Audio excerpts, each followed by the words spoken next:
नमस्कार दोस्तों, story night के एक नए एपिसोड में आपका फिर से स्वागत है।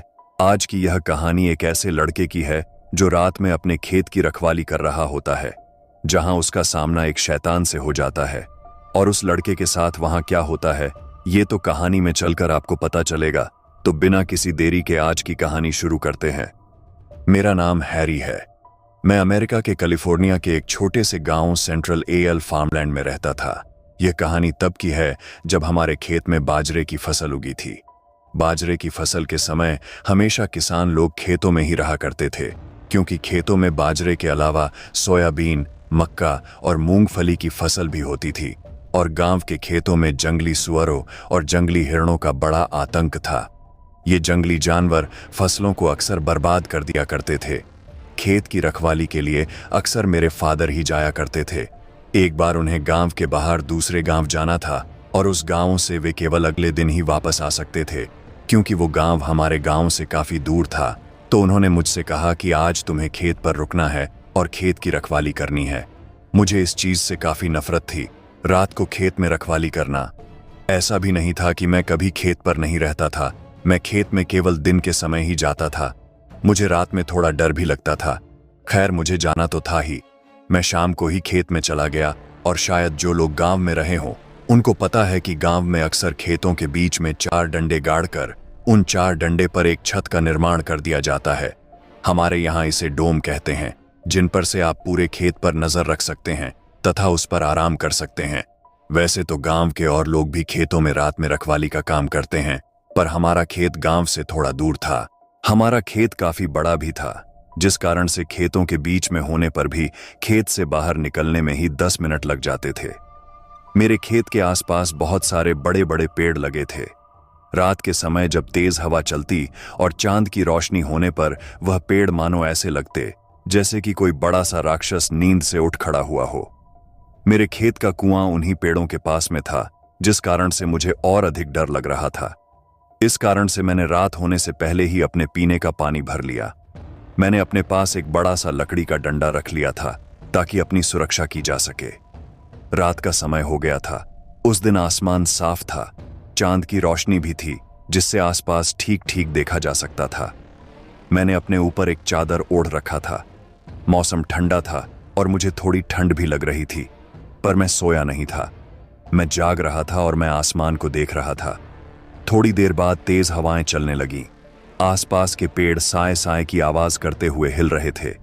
चांद की रोशनी में ऐसे प्रतीत हो रहे थे जैसे कि कोई बड़ा सा राक्षस जिसकी तोंद बाहर निकली हुई हो और जिसके हाथ में एक बड़ा सा कांटेदार भाला हो, और वह अनंत प्रयास करने के बावजूद भी मेरी ओर ना बढ़ पा रहा हो।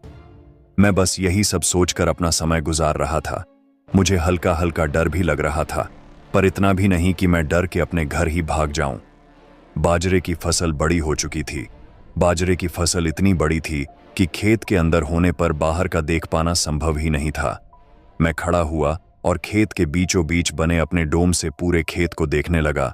सब तरफ शांति थी। आसपास कोई नहीं था सिवाय कुछ झींगुरों तथा चूहों के। झींगुरों की आवाज से मैं थोड़ा डर रहा था।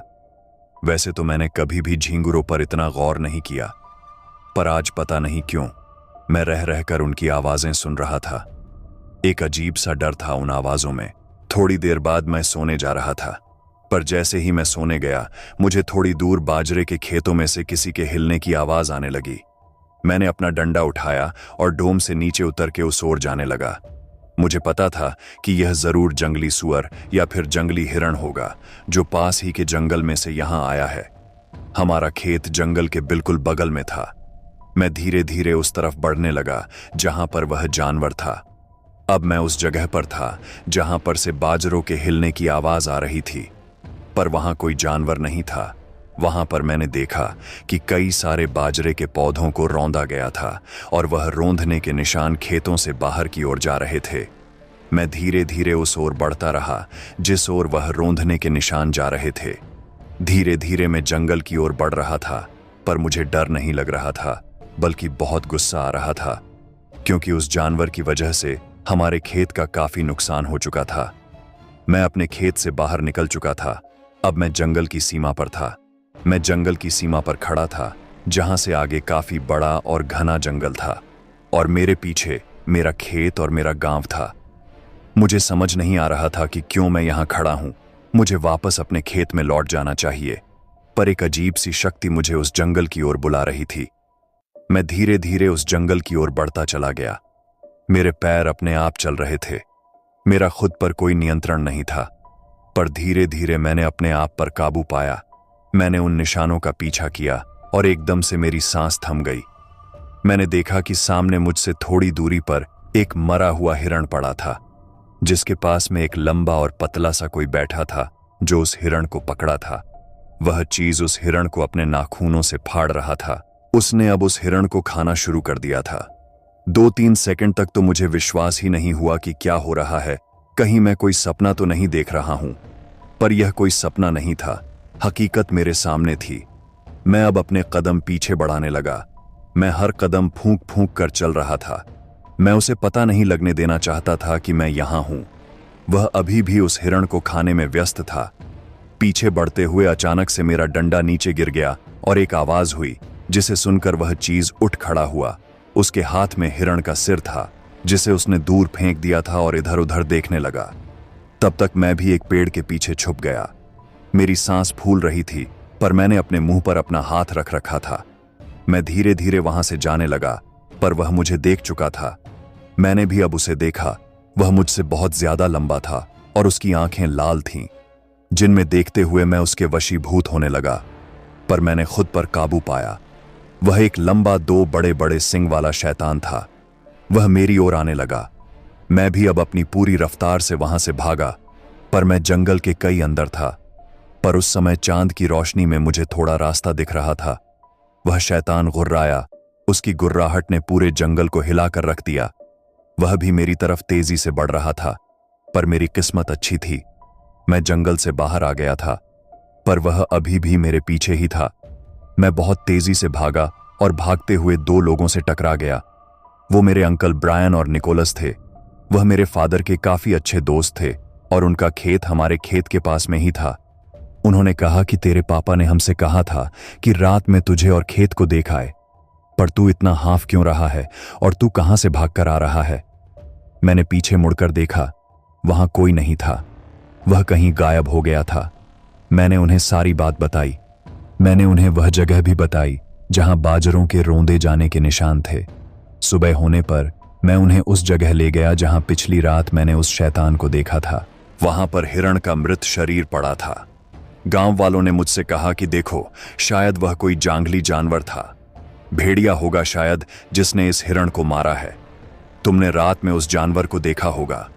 मैं जानता था कि वह लोग मेरी बातों पर विश्वास नहीं करेंगे, पर जो मैंने देखा था वह एकदम सही था। सभी गांव वाले वहां से जाने लगे। मैं भी उनके पीछे गांव वापस जा रहा था। वह लोग मुझसे थोड़ा आगे निकल गए थे। मुझे तभी एक हल्का सा हवा का झोंका छूकर निकल गया। उस झोंके में मैंने उसी रात वाले डर का अनुभव किया। मैं तेजी से भागकर गांव वालों के साथ शामिल हो गया।